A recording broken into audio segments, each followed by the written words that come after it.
En face des députés Chadi Assouman et Yvon Dekienou, respectivement ministres en charge du commerce et de la justice. Ils prennent part aux travaux de la séance plénière présidée par Barthélémy Kassa, premier vice-président de l'Assemblée nationale. Au point 1 de l'examen du projet de loi portant organisation de la concurrence en République du Bénin et au second point, clôturer la deuxième session ordinaire de l'année 2024.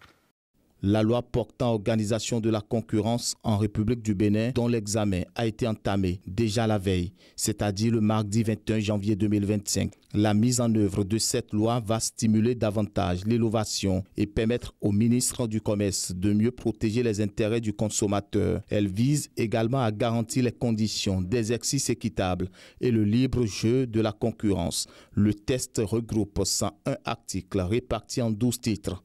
Point par point, les députés ont examiné le test. Dans la pratique ou dans la réalité des faits,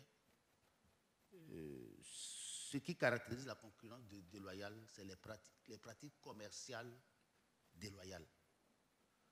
Et tout ce qui a été cité là, nous pouvons les citer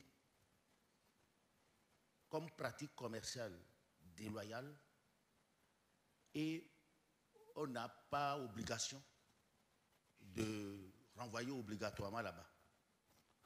C'est déjà là-bas, il n'y a pas de problème.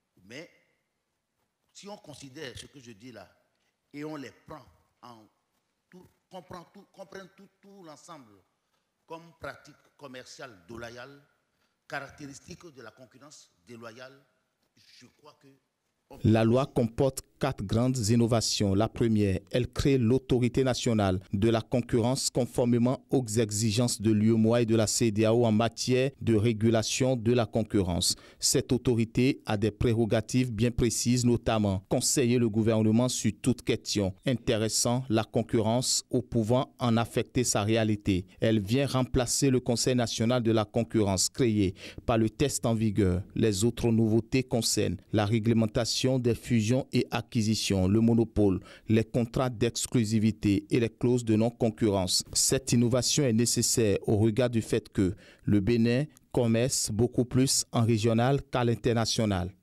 Un produit qui est introduit frauduleusement et que la douane l'arrête en ville et que ce n'est pas encore commercialisé, là le ministère du Commerce n'a pas vu.